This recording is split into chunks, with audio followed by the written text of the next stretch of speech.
Yes. 100%. I mean, that was a terrible accident. It's hard to say that you 100% after I mean, that. he rolled like 5, 6, 7 times. Look at that car. These are the only fucks, you know, that are going to be able to do anything. He's working with someone, right, that probably assured him that this would work? From the dazzling heights of a global Netflix victory to the crushing reality of a roadside nightmare in mere weeks, the recent terrifying ordeal involving Anthony Joshua serves as a brutal reminder of how swiftly fortune can turn to tragedy. The images and reports emerging from Nigeria paint a picture of absolute devastation, a scenario where survival seems less like an outcome and more like a miracle. The severity of the crash is undeniable, leaving observers aghast at the wreckage. Nigeria, it's just sad. It just makes you realise how valuable life is and how things can change in a heartbeat. So when we talk about fights and we talk about beefs and, you know, these things are just nothing when it comes to real life and losing your life. So it was a sad thing to hear, a sad thing to see. God knows how it'll affect those that saw it mentally, emotionally.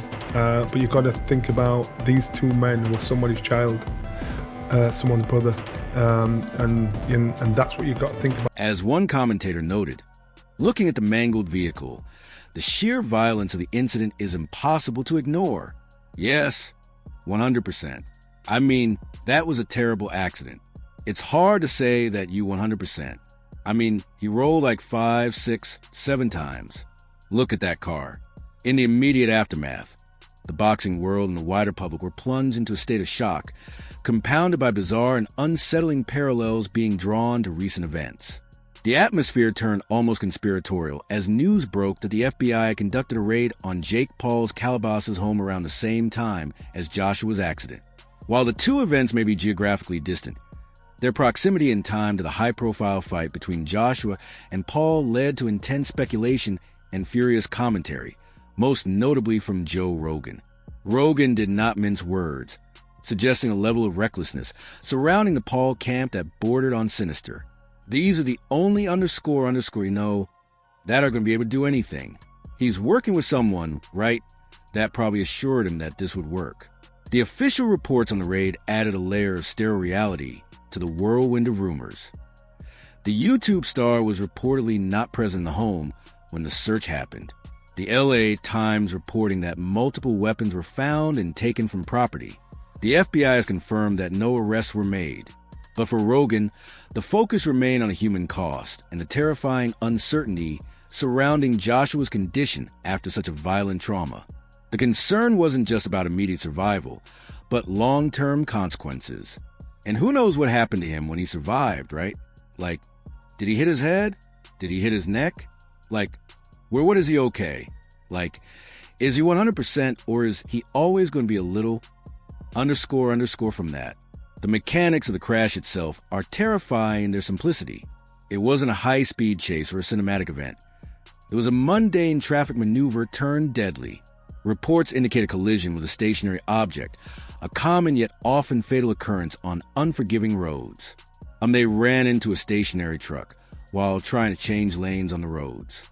Just a horrific accident. You know, I don't want to start, assigning blame to something that I don't have to report. The confusion and immediate aftermath was palpable, with initial reports struggling to confirm the details of who was involved and the extent of the damage to everyone present. There was someone in the stationary truck. I'm not sure about that, so I'm not going to report on that. But the truck was stationary, and Anthony Joshua's SUV struck the stationary truck. Amidst the speculation and the analysis of the wreckage, the true weight of the tragedy settled in. While Anthony Joshua survived, others were not so fortunate. The incident ceased to be just a celebrity news story and became a sobering reflection on mortality. Johnny Nelson spoke eloquently about how insignificant sporting rivalries become when faced with the finality of death. Now, it's just sad. It just makes you realize how valuable life is, and how things can change in a heartbeat. So when we talk about fights and we talk about beefs, and these things are just nothing when it comes to real life, and losing their life. So it was a sad thing to hear, sad thing to see. God knows how it'll affect them of those that saw it mentally, emotionally, But you got to think about these two men who are somebody's child or someone's brother. And then that's what you got to think about, those people that have lost their lives. The outpouring of grief and support highlighted the deep bonds within Joshua's team. Heavyweight champion Oleksandr Usyk provided a poignant reminder of the personal losses sustained, humanizing the headlines. Bruce said, "This is an unbelievable loss. Sad latter for two incredible people who are not only part of AJ's team, but also friends. My sincere condolences to their families, loved ones, and everyone who knew them. Anthony Joshua, wishing you a speedy recovery. Stay strong." For a man like Anthony Joshua, whose entire career is built on physical resilience and the ability to withstand punishment, a car crash presents a completely different kind of trauma. The boxing community is acutely aware that the damage from such high-velocity impacts isn't always immediately visible, and the recovery process is vastly different from healing after a fight. He's been through such a severe car accident there.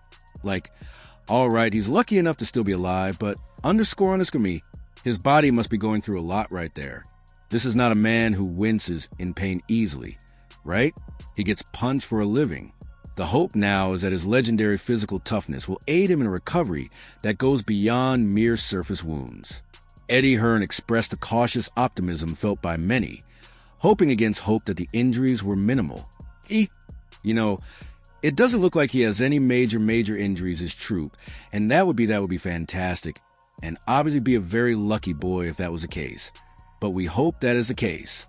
The sheer luck involved in his survival was a recurring theme, sometimes expressed in shocking terms that underline just how close a call it was. That's bonkers. Thank God he didn't have a seatbelt on. I'd never say that. Thank God he didn't have a __ seatbelt on, because if he did, there's no way he would be dead, probably _ severe. John Fury echoed the sentiment of pure relief that transcended boxing alliances. Gee, you're one lucky lad. God bless you. I'm glad you were alive again. Shock me. That's terrible. Anyway, good luck everybody, and try and enjoy the new year as much as you can and be safe. The stark contrast between Joshua's recent professional triumph and this personal disaster is jarring. It serves as a grim narrative about the unpredictability of life.